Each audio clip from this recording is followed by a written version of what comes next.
गुप्त मतदानामुळे आपली मतं फुटू नयेत म्हणून सर्वच पक्षांच्या हालचाली सुरू झाल्या आहेत. शरद पवारांची राष्ट्रवादी वगळता महायुती आणि महाविकास आघाडीचे आमदार मतदान होईपर्यंत हॉटेलमध्ये राहणार आहेत. पाहूयात.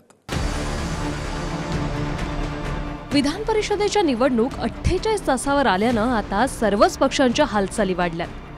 मतांच्या गणिताबरोबरच क्रॉस वोटिंगमुळे मतं फुटू नये म्हणून शरद पवारांच्या राष्ट्रवादी सोडून इतर पक्षांनी आपल्या आमदारांना हॉटेलमध्ये ठेवण्याचा निर्णय घेतलाय. त्यामुळे 12 तारखेपर्यंत आमदार हॉटेलमध्येच असतील. कुलाब्यातल्या हॉटेल ताज प्रेसिडेंटमध्ये भाजपचे आमदार मुक्कामी आहेत. वांद्र्यातल्या हॉटेल ताज लँड्समध्ये शिंदेंच्या शिवसेनेच्या आमदारांची सोय करण्यात आली. अंधेरीच्या हॉटेल ललितमध्ये अजित पवारांच्या राष्ट्रवादीचे आमदार असतील. ठाकरेंच्या शिवसेनेचे आमदार ITC ग्रँड हॉटेलमध्ये असतील.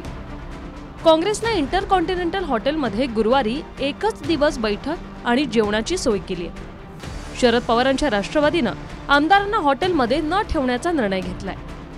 आम्ही तिन्ही पक्ष त्याचबरोबरीने आमचे मित्र पक्ष पूर्णपणाने एकजुटीने हे तिन्हीच्या तिन्ही उमेदवार निवडून आणल्याशिवाय राहणार नाही. कारण आम्ही तर निवडणूक आम्ही लढणारी माणसं आहोत. आम्ही हत्यार टाकणारी माणसं नाही आहोत. पक्षफुटीचा प्रॉब्लेम हा त्यांना जास्त आहे. कारण त्यांच्यामध्ये अनेक जण इच्छुक आहेत ज्यांच्या इच्छेवरती पाणी पडले. 200 करोड़ रुपया इमेज बिल्डिंग के लिए दिया जाता है. 200 करोड़ इस पार्टी का एक खासदार है. जिस तरीका का वर्तन उन्होंने शरद पवार जी के साथ किया, जो भाषा का इस्तेमाल किया, ये महाराष्ट्र की संस्कृति नहीं है. होटल पॉलिटिक्स तो क्या अभी पैसा इतना हो गया है कि होटल खरीद लेंगे. होटल पॉलिटिक्स क्या कर रहे हैं आप? आम्ही कोणालाही हॉटेलमध्ये ठेवायचा विचार करत नाही. आमच्या आमदारांवर विश्वास आहे आणि आम्हाला या पद्धतीनं कोणाला डांबून ठेवायची आवश्यकता वाटत नाही. दुसरा राहिला प्रश्न इतर आमदार भेटण्याचा. असे बरेच जण भेटत आहेत. रिझल्ट काय येतोय त्यानंतर त्यावर बोलू. याआधी विधान परिषद आणि राज्यसभेच्या निवडणुकीत महाविकास आघाडीची मतं फुटली होती. त्यामुळे प्रत्यक्ष आमदारांच्या संपर्कात येऊ नये यासाठी बैठकांचं सत्रही सुरू आहे. अजित पवारांच्या राष्ट्रवादीच्या आमदारांची विधान भवन परिसरात बैठक पार पडली. भाजपच्या आमदारांचीही फडणवीसांच्या उपस्थितीत बैठक झाली. मतं नेमकी कशी आणि कोटा किती असावा याची रंगीत तालीम गुरुवारी होईल. मुख्यमंत्री शिंदेही आपल्या आमदारांची बैठक घेणार आहेत. शिंदेंच्या शिवसेनेकडून भावना गवळी आणि कृपाल तुमाने उमेदवार आहेत. हॉटेल ITC ग्रँडमध्ये उद्धव ठाकरे आमदारांची बैठक घेणार आहेत. उद्धव ठाकरेंच्या शिवसेनेकडे 16 मतं आहेत. त्यामुळे मिलिंद नार्वेकरांना विजयी करण्याचं आव्हान ठाकरेंसमोर आहे. अजित पवारांनी बैठकीत नेमकं काय म्हटलंय तेही पाहूया. माझा आमदारांवर विश्वास आहे. मात्र इतर पक्षाचे आमदार हॉटेलमध्ये असल्याने आपणही हॉटेलमध्ये व्यवस्था केली आहे. मतदानाच्या दिवशी सगळ्या आमदारांना सकाळी मतदानाची माहिती दिली जाईल. आपल्याकडे मतांचा कोटा आहे. आपले उमेदवार विजयी होतील. आपली मतं फुटणार नाहीत. माझा आमदारांवर विश्वास आहे. गुप्त मतदान पद्धतीनं मतं फुटतील पण कोणी विरोधात मतदान केलं हे समजणार नाही. त्यामुळे घोडीबाजार झालाच तर जोरात क्रॉस वोटिंग होणार. तर महाविकास आघाडीचे तिन्ही उमेदवार विजयी होतील असा दावा राऊतांनी केलाय. क्रॉस वोटिंग होण्याची भीती सगळ्यात जास्त माझ्या माहितीप्रमाणे सत्ताधारी पक्षाला आहे. लोकसभा निवडणुकीचे जे निकाल लागलेले आहेत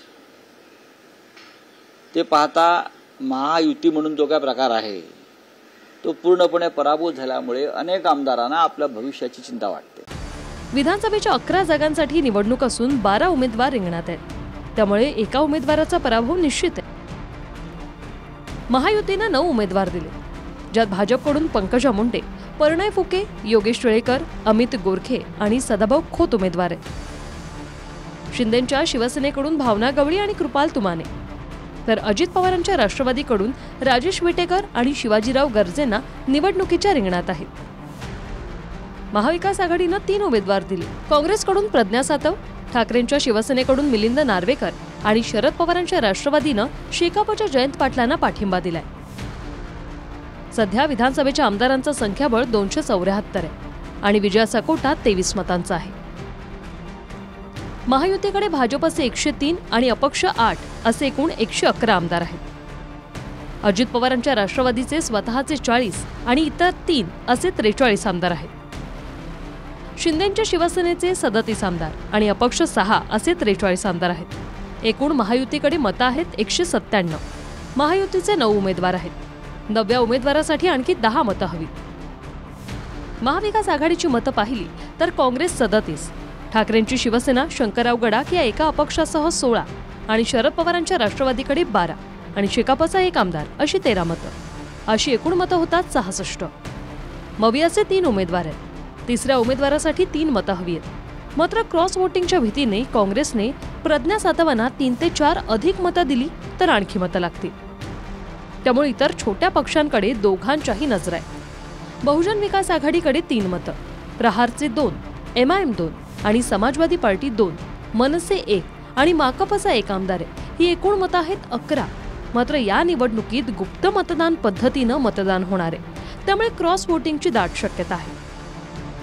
सर्व पक्ष आपल्या विजयाचा दावा करत आहेत। मात्र उद्धव ठाकरेंचे निकटवर्तीय मिलिंद नार्वेकर यावेळी निवडणूक लढत आहेत। त्यांचे सर्वपक्षीय संबंध पाहता रंगत वाढली आहे। Bureau report, TV9 Marathi, Mumbai.